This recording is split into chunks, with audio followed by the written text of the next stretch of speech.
Hello and welcome to Ask Coach Cam, where I answer your burning fat loss questions. We've had a few questions during the week.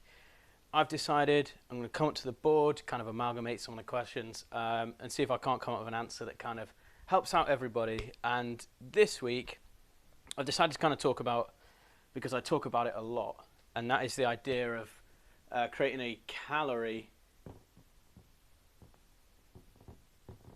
deficit.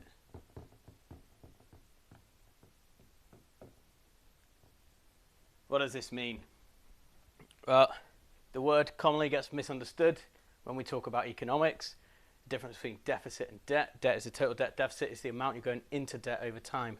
Okay, and when we're talking about a calorie deficit, it's the same principle. It's not necessarily the total amount of calories you're under by. It's a deficit. It's a daily amount by which, the daily rate by which we're being under our calories. Okay. This can be a sensitive topic, especially for those with eating disorders, things like that. However, I don't think you can really escape it when you're going to talk about fat loss, because calorie is a unit of energy, and in order to get rid of some of this fat storage, it's energy storage, we need to talk about calories in order to talk about getting rid of this kind of energy storage, okay? And this can be measured in calories as well, the amount of fat we've got. So moving on to calorie deficit, sort of, what is it? How do we create it? Well, I'm going to draw you a graph. Boo, I know. But we're going to have two axes along here. Bottom one doesn't really matter. We're doing bar chart, okay? And up here we've got calories. Okay? So this is the amount of calories. There are two kinds of calorie measurements we're interested in. Number one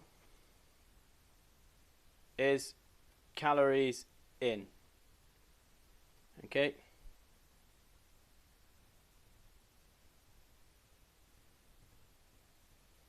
In. Calories in, what is this? This is the food we eat. This is the amount of calories we eat in our food, okay? And that gets converted into energy in the body. The body's great at doing this, okay? And that's how we get our calorie in measurement. Then we have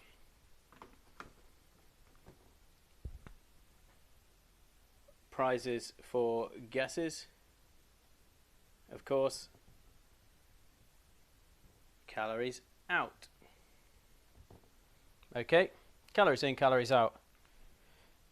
Now, as you can see, if these calories equal each other, calories in, calories out, we're at equilibrium, okay? There is no calories in, there is no surplus energy in that can be stored as fat, okay? So we know that if we're at equilibrium, i.e. our calories in equal our calories out, there's no possible way we can gain fat, okay? This is physics. It is the law of energy conservation. Energy cannot be created or destroyed. It can only be transformed from one form to another, okay? So we're transforming the chemical energy from our food into kinetic energy, chemical energy, all this kind of stuff in the body, okay? And that's all the energy we use in our body. But it's worth breaking down these calories out to see kind of where all of that comes from, because it's obviously it's not all just exercise. Okay, so calories out, we have a significant amount of that being our BMR, our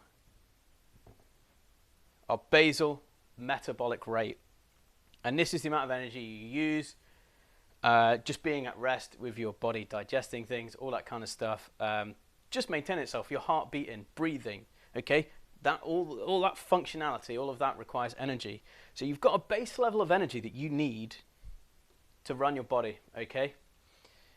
And talking about eating disorders before, things like that, if we create too big a deficit and we start cutting into this base metabolic rate, we're going to stop our body from functioning at its maximum performance, aren't we? So we don't really want to cut into this base metabolic rate, okay? So we've got that. In terms of calculating that, there's loads of online calculators. I suggest you go and do it. You want basal metabolic rate, not resting metabolic rate. It's quite confusing. There are different types, but resting metabolic rate often refers to, it includes some of the other stuff that we're going to go on to, whereas basal metabolic rate is purely your metabolism, okay? And that's BMR. Having said that, it can be used interchangeably, all that kind of stuff. But what we're looking for is just, so for example, if you're using a calculator, it might ask you if you're sedentary, whatever. What you want to put is, usually there's an option for BMR, which doesn't, so sedentary calories will include you're moving about, all that kind of stuff, whereas BMR purely want the body's functions, okay? That's what we want to calculate with this. For me, I believe it's around 1,200, 1,400 calories, something like that, okay? Then I'm going to keep adding on top of this, okay?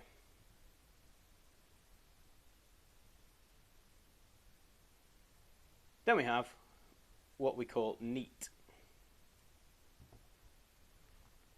Non-exercise, I can't remember the rest, but it doesn't matter. These are the calories that we burn off when we're not exercising, okay? So this is getting up, going and get a coffee, all of those kind of things. And actually it's worth talking about this because one of the big things, so I talk about quite often about not doing overly strenuous exercise. We don't need to come out of the gate starting a fat loss journey, you know, doing 10 hours of CrossFit a week and all this kind of stuff. Because actually, and that would be EAT, okay? This is your exercise energy, okay? Non-exercise, exercise, okay? When we do a lot of this, yes, we can make this bit bigger, okay? We can consume more calories doing that. But actually, what a lot of studies have shown is that when we then reduce our NEAT, okay, essentially we move less. So a great example is people going out on a walk in the morning, you know, a kind of a bigger walk, a hike, something like that. You know, they do 1 or 2 hours, great. But what it can do is it can cause us to eat more, so we've got more calories in. A classic example in Britain is going to the pub after you finish the walk, having a few pints. Not only do we consume all the calories that we've done from the exercise, we then move less. So all of that getting up off the couch, doing that, we feel like, well, I've earned it. I can sit down on the couch now, I can watch a movie, all this kind of stuff. So there's a relationship between these two that we can't completely detach from one another. And we need to make sure that we're aware of that kind of going forward. But here we go. So we've got our BMR, our NEAT, and our EAT. This is non-exercise, this is exercise. And that adds up to our total calories out. Okay? We cannot, so you hear a lot of stuff about increasing your metabolism, all this stuff. It's essentially what they're talking about is this. They're talking about BMR. There's not many studies that have shown this conclusively, that we can change our metabolic rate to a massive extent. It's much easier to think of this as fixed, okay? Not only is it easier, it's mostly true. You can probably increase it, you know, eating loads of spicy foods, things like that. The maximum you could probably increase is by like 100 kilocalories a day, okay? That's really not going to help, and that's really trying, and that's really not going to help us on our fat loss journey, okay? Not to a great extent. We much more want to look at these NEAT and EAT things, okay? So that's that. Where's my little rag? I've lost my little rag. Here it is. Okay, so that's our calories out.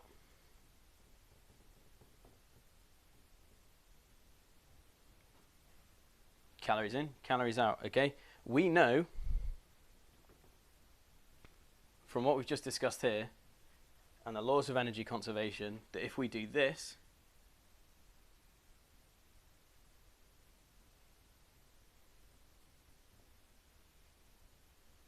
if we reduce our calories in, and let's say we even keep our calories out the same,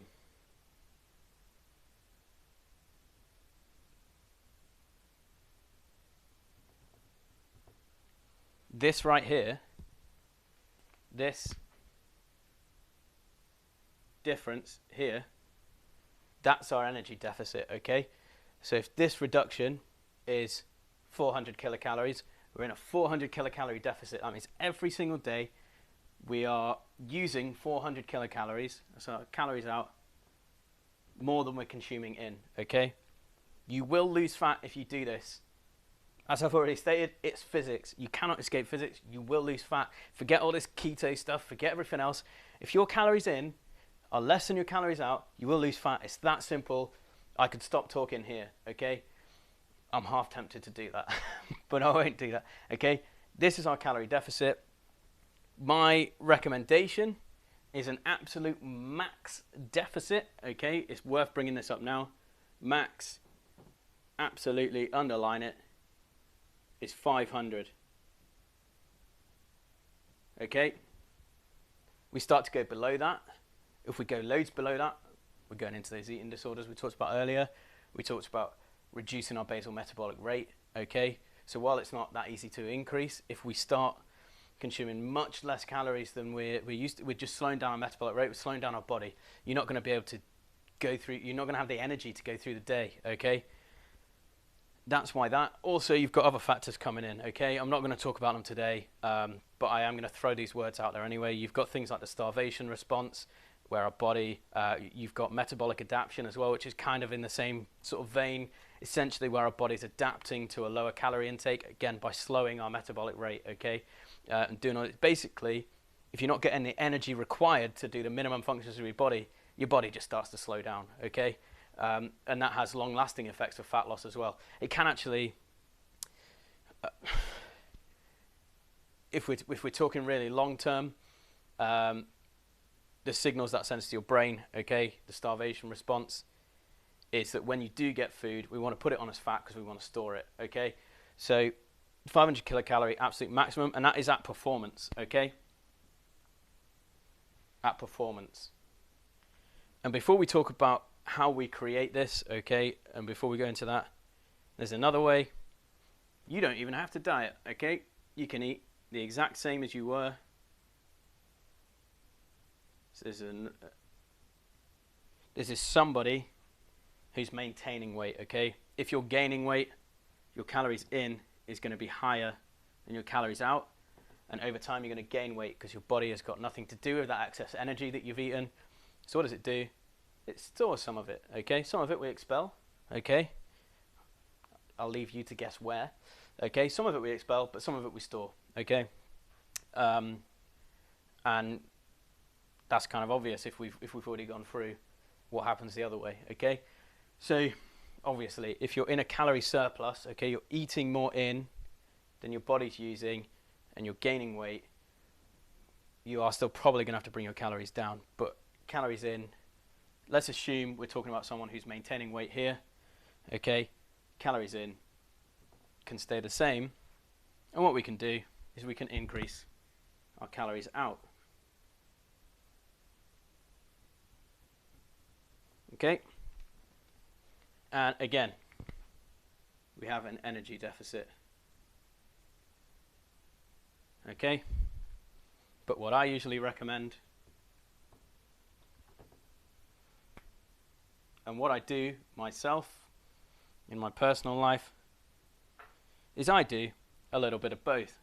So instead of a massive reduction in calories, I'm going to try and make sure this isn't going to be so clear on video, I don't think. But this isn't as drastic as this, okay?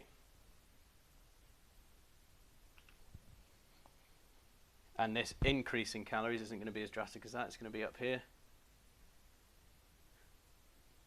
So I've increased my calories out a little bit, decreased my calories in a little bit, but we still ended up with the same deficit here as these other two, okay? So that's what we've got is diet, exercise,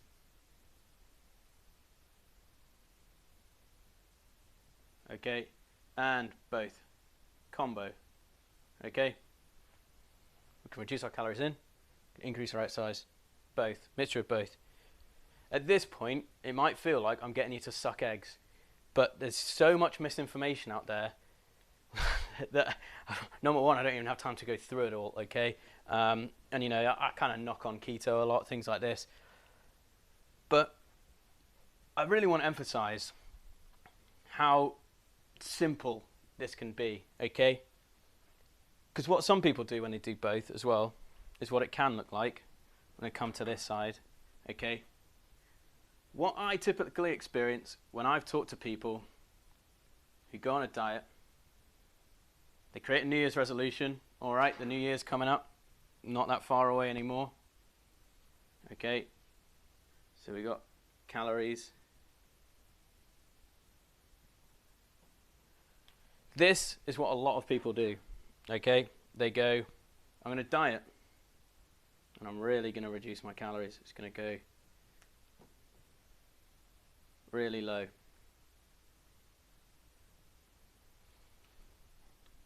What I'm also going to do is, so I'm really motivated. I'm going to eat salads every day. I'm going to do all of this. What I'm also going to do is I'm also going to run every day. I really want to run, or I'm going to go and work out every day. So we increase our activity out, okay? What we end up with is this massive calorie deficit, okay? Absolutely huge. That unsurprisingly, especially if you've gone from this, okay, or you've gone from being in a calorie surplus and you've been gaining weight, okay? We've gone from this to this massive deficit, okay? It's unsurprising that this doesn't last long, okay? When you're trying to eat just salads all the time, go on really low calories, and exercise all the time, it doesn't work. It doesn't work if we do this, okay? It needs to look more like this, okay? These three that I've drawn, okay? Because it is totally possible to do it entirely through diet. It's totally possible to do it entirely through exercise.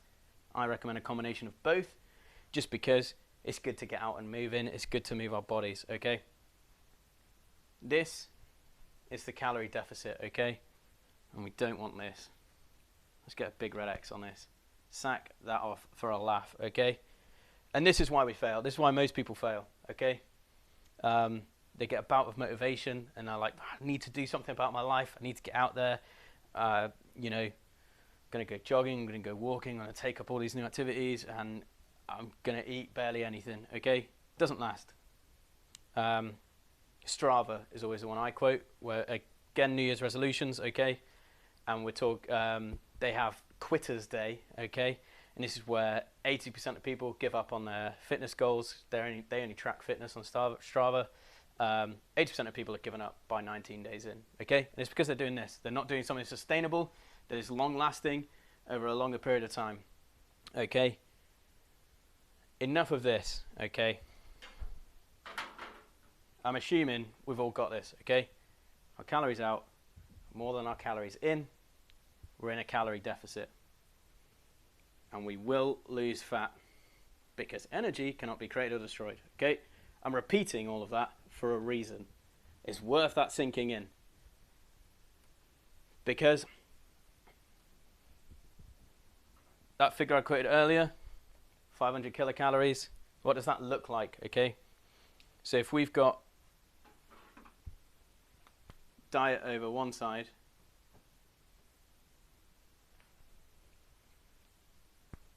and exercise over another, okay? If we've got a person just doing diet, okay, and we're assuming someone who was at maintenance. So if you're in a calorie surplus, it's going to be slightly different for you, all of this kind of stuff, okay? I'm assuming you're not in a massive calorie surplus. If we're in a massive calorie surplus, then I'm going to go into this a bit later, but we might want a strategy where we start off by just reducing how much we're gaining weight, okay? If we're in a massive surplus, that's how we start our 1% journey, is actually just reducing how much we're gaining weight, okay? We might start there. This is assuming you're at maintenance, okay? So diet, we're going to do it entirely through diet, so no exercise, okay? None. We're going to do it entirely through diet. This is, so we want 500 kilocalories of diet. This pen is terrible. 500 kilocalories. Diet. How are we going to do that? That is a packet of crisps.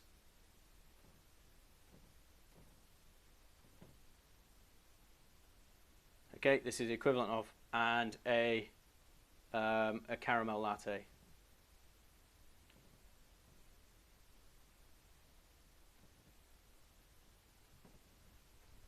That's it. We're in a 500 kilocalorie deficit. Okay, for some reference, okay, if we're in a 500 kilocalorie deficit, that's 3,500 calories per week. Oh my goodness, all of these pens are terrible. Let's go to black. Where's black? That one was all right. 3,500 kilocalories over 7 days, right? 500 kilocalories a day, 3,500 over the week. This is the rule of thumb. Rule of thumb doesn't work for everyone necessarily. For 1 pound of fat. So if we do this, we're going to lose a pound of fat a week, okay? That's without a cheat day or anything like that, okay? 1 pound of fat a week. 52 weeks, 52 pounds. Not bad, eh? And it's that simple. We can do it entirely through diet. We can not change our exercise at all. We can cut out the equivalent of a packet of crisps and a caramel latte. Done. And you don't even have to cut out the caramel latte. You can just go for the low sugar option or whatever, things like that. There are substitutions we can make, all this kind of stuff. Okay, it's that easy. Exercise, okay, there is no diet. And exercise, all we're going to do, 500 kilocalories, is it's a bit of a longer run usually. It's like 6 to 7K run. Okay, I'd say that's quite far for the average person. We've also got 1 hour of weightlifting. We'll do that. Something like that, okay? But we don't have to change our diet at all when we fit this in, okay? This is where the magic of both comes in. We only have to cut 250 calories from each side. So all we have to do on the diet side is cut out a packet of crisps. Okay, none of this tiny salad nonsense, none of this extreme dieting, none of these like, oh, I'm just going to have a chicken breast and some cucumber for tea. Rubbish, rubbish. All you need to do is cut this out, 250 calories, done. That is a grab bag of Walker's crisps. I know for a fact because I've cut it out myself, okay? That's 240 calories, done. Done. That's all you need to cut out your diet. And as well, this is to be at performance of 500 kilocalories, okay? And you'll lose a pound of fat a week. Okay, but because we're only cutting 250 out of this side, we also need to do some exercise, okay? And that looks more like a sort of 45-minute walk.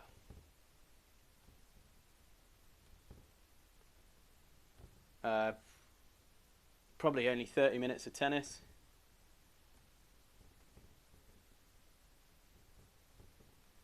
Min gym work.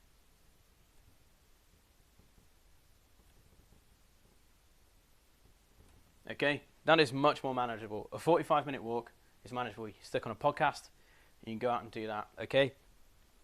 And the reason I'm doing this, the reason I drew the graphs earlier, that's how simple the calorie deficit can be for someone who's been operating at maintenance. Again, if you're in a calorie surplus, you're going to need to ramp down your calories. And again, this is at performance. This is at max 500 kilocalories. Okay, we start going below this.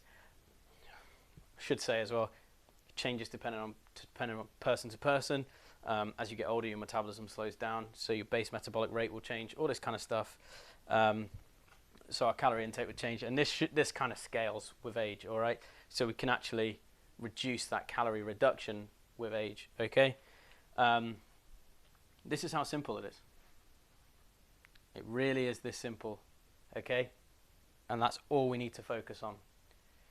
And like I say, this is performance. So I would say if you start week 1 by creating a 100 kilocalorie deficit, what can we do from that? How can you cut out 100 kilocalories from your diet, okay? That is a 2-finger Kit Kat, 100 calories. It's all those kind of things. If we can cut that out, boom, done, okay? And that doesn't matter if you're at maintenance or if you're in a calorie surplus, okay? If you can cut out 100 calories a week, or exercise 100 calories more, things like that. And a 100 calorie walk is, what, a 20-minute walk, something like that? Really, really simple. And it's just about doing those simple things with consistency, okay? And that's how we lose fat over time, okay? This is how I've lost 40 pounds of fat, okay? I have a cheat day as well, so my kilocalorie deficit per week isn't quite that. This is all I do. This is all I do. I do this. I cut out a packet of crisps, and I do any of these. 45-minute walk. Sometimes I do a bit longer tennis. But then it means I can eat more. Okay. If I do an hour and a half of tennis, something like that, nice long workout on a Saturday, something like that, nice amount of time moving about. It's not too strenuous. It's fun. I enjoy it. Okay. I'll usually treat myself to like. To be honest, I quite like a Gatorade, something like that. Okay. And we can start to. So if we start doing more than this, we can start adding in a few little treats for ourselves, maybe on the diet side. But we want to keep it nice and simple. We want 100% consistency. So this should be fun. Okay. And when you're talking the equivalent of a 45-minute walk, what can we fit in there? All kinds of stuff. Gardening, maybe an hour of gardening. We might cut out 250 kilocalories. It might be a bit more. I don't have the stats on me right now. It's all about making it fun and thinking of those activities that are fun and keeping it nice and simple. And for today, I'm going to leave it there. I feel like it's been a bit rambly, and I really wanted to keep it nice and simple. If you're in a calorie deficit, you will lose fat. No bones about it, okay? And this is how simple it is to create a calorie deficit, okay? That's it. That's the end of today's Ask Coach Cam. I hope you find that useful. I hope it sort of kickstarts some things for you, generates some ideas, especially for those of you that ask some questions about it, okay? And if you have any more questions, please don't hesitate to leave a comment, send me a message on my website, www.the1percentway.com, okay? And don't forget to subscribe in various places on the website, on YouTube, okay? On Facebook, give the page a like, all that kind of stuff. And let me know what you want to hear about, okay? I want to talk about things that are affecting you. I'm not up here for my sake, okay? I'm trying to solve problems, okay? So talk to me. Let me know what's affecting you. Let me know any issues you're facing, any barriers you're coming up against, okay? And things like that. But for now, keep it simple. 100 kilocalorie ramp. Let's 5 weeks ramp down to 500 kilocalories to performance, okay? And then let's maintain that. Let's go at that for 100%, all right? Cool. I'll catch you on the flip side. Take care.